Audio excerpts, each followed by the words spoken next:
مدینے میں ایک صحابی حضرت ابو طلحہ انصاری رضی اللہ تعالیٰ عنہ،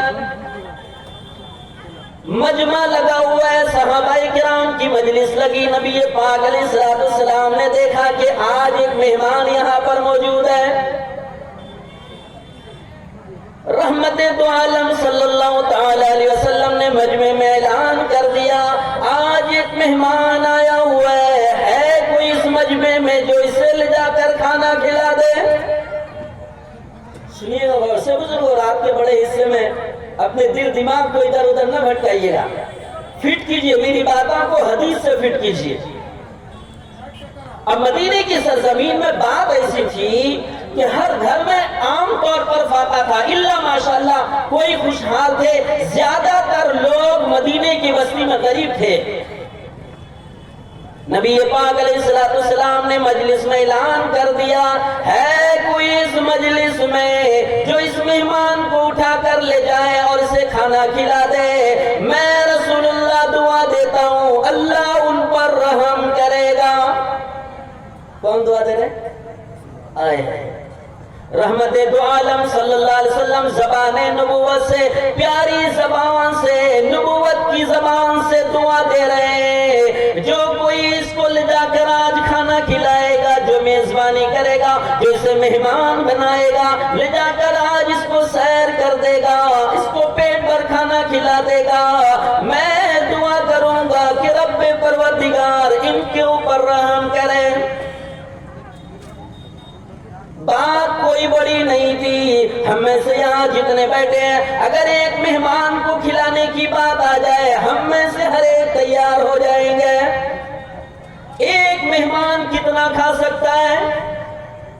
مگر مجمع میں کوئی کھڑے نہیں ہوئے، صرف ایک صحابی حضرت ابو طلحہ انصاری رضی اللہ تعالیٰ عنہ کھڑے ہو گئے، وہ بھی ڈر ڈر کے کھڑے ہوئے، انہیں بھی معلوم تھا کہ گھر میں کھانا نہیں ہے۔ صحابی رسول کہنے لگے اللہ کے نبی میں میزبانی کروں گا، میں کھانا کھلاؤں گا، اے رحمت دو عالم آپ رب کائنات سے رحمت للعالمین کہہ رہے ہیں، اے رب العالمین ان کے اوپر رحم فرما، ان کے اوپر رحم فرما، ان کے اوپر رحم فرما۔ صحابی رسول ابو طلحہ انصاری رضی اللہ تعالیٰ خوش ہو کر مہمان کا ہاتھ پکڑ کے گھر پہ لے گئے، جا کر بیوی سے یوں کہا دیکھو یہ رسول اللہ کے مہمان ہیں، اللہ کے نبی کے مہمان ہیں، مسجد نبوی کے مہمان ہیں، نبی نے اعلان کیا تھا جو اسے کھانا کھلا دے گا ان پر اللہ رحم کرے گا، دیکھو میں مہمان لے کر آیا ہوں، کیا کوئی کھانا گھر میں ہے؟ بیوی کہنے لگی کوئی بات نہیں لے کر آ گئے، مگر اتنی بات تو ضرور ہے کھانا جتنا موجود ہے اتنا کھانا صرف بچوں کو ہو جائے گا، تیرے لیے میرے لیے بھی کھانا نہیں ہے، صرف اتنا کھانا ہے جتنا کھانا بچے کھا لیں۔ صحابی رسول ابو طلحہ انصاری رضی اللہ تعالیٰ کہنے لگے، دونوں نے مشورہ کیا میاں بیوی نے، دیکھو مہمان تو رسول اللہ کے میں اٹھا کر بھی لایا ہوں، واپس لے جانا ممکن نہیں، بیوی ایک کام کرو بچوں کو پہلا پھسلا کر سلا دو، ایسا کرتے ہیں ہم دونوں بڑے ہیں سمجھدار ہیں نہیں کھائیں گے، آج مہمان کو کھلا دیں گے۔ بیوی نے پہلا پھسلا کر بچوں کو سلا دیا، بچے نیند میں سو گئے، اب کیا ہوگا؟ مہمان کی عادت شریفہ ہوتی ہے آپ بھی ساتھ میں بیٹھ جاؤ، آپ بھی ساتھ میں کھاؤ، لیکن کھانا ایک ہی آدمی کا ممکن ہے، اگر وہ صحابی بھی کھانے لگے مہمان بھوکا رہ جائے گا، اس لیے کہ اندر کوئی اور دوسرا کھانا موجود نہیں جو دوبارہ لایا جائے۔ چپکے سے بیوی کے کان میں صحابی رسول نے یہ کہہ دیا دیکھو ایسا کرنا جب دسترخوان لگائیں گے کھانا دسترخوان پہ رکھ دیں گے، پیالہ پلیٹ رکھ دیں گے، کھانا آ جائے گا،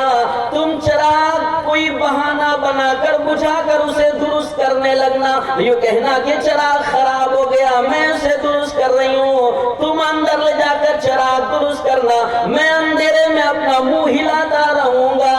میں مہمان سے کہوں گا معلوم نہیں چراغ کب ٹھیک ہوگا، جناب مہمان آپ کھانا کھانا شروع کیجئے، میں آپ کے پاس ہوں۔ صحابی رسول رات کے اندھیرے میں صرف اپنا منہ ہلا کر مہمان کو یہ احساس دلا رہے ہیں کہ ہم بھی کھا رہے ہیں، پورا کھانا جتنا مہمان کے لیے گزر بسر کا تھا اتنا کھانا مہمان نے کھا لیا، نہ صحابی رسول نے کھایا، نہ بیوی نے کھایا، نہ بچوں نے۔ مہمان کا کھانا ہو گیا، مہمان مسجد نبوی میں آ کے سو گئے۔ رب پروردگار پوری کائنات کے انسانوں کے دل کی دھڑکنوں کو بھی جانتا ہے۔ آج کی اس رات کے بڑے حصے میں ہم جتنے یہاں بیٹھے ہیں رب پروردگار سب کو گنتی کے ساتھ جانتا ہے۔ قرآن کریم میں اللہ جل جلالہ امن والہ نے ارشاد فرمایا انہ علیم بذات الصدور،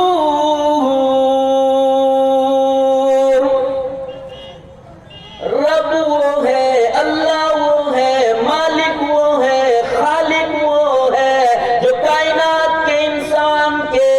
سینے کے اندر پیدا ہونے والی بات، گڑگڑانے والی بات کو بھی جانتا ہے۔ پورا ماجرا رب پروردگار نے دیکھ لیا، صبح ہوئی جبریل علیہ السلام کو بھیج دیا،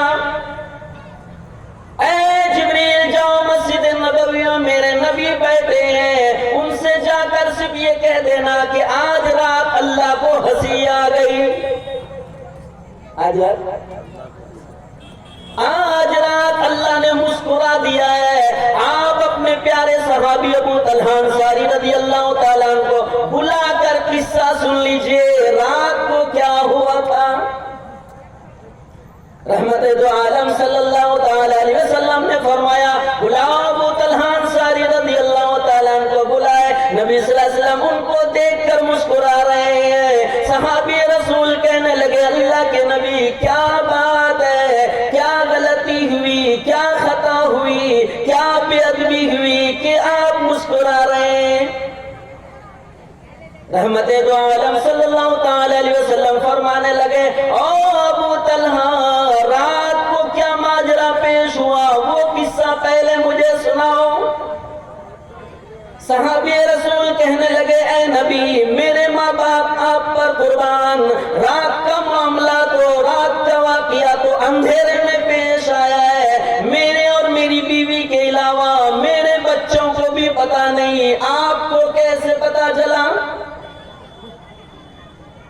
صحابی رسول نے اپنا پورا قصہ بیان کیا۔ اللہ کے نبی آپ نے اعلان کر دیا کون اس کی میزبانی کرے گا، کون کھانا کھلائے گا، میں بھی لے کے گیا تھا مگر بچوں کے علاوہ کھانا نہیں تھا، مگر بچوں کو ہم نے پہلا پھسلا کر پیار سے نیند میں سلا دیا اور ہم نے مہمان کو کھانا اس طرح کھلایا، چراغ درست کرنے کے بہانے بیوی اندر چلی گئی، میں اندھیرے میں منہ ہلاتا رہا اور مہمان کا پیٹ بھر گیا۔ نبی نے فرمایا اے ابو طلحہ تمہاری کوئی غلطی نہیں، کوئی خطا نہیں، کوئی بے ادبی نہیں، میں تم کو دیکھ کر اس لیے مسکرایا کہ تمہارے رات کے واقعے کو دیکھ کر رب پروردگار عرش میں مسکرا رہے تھے، اس لیے میں مسکرایا۔ من کان یؤمن باللہ والیوم الاخر، اے مومنوں اے مسلمانوں اگر تم اللہ پر ایمان رکھتے ہو، اگر تم آخرت پر ایمان رکھتے ہو فَلْيُكْرِمْ ضَيْفَهُ، تمہیں چاہیے کہ اپنے مہمانوں کا اکرام کرو۔ ہمارے علاقے میں کتنے مدرسے ہیں،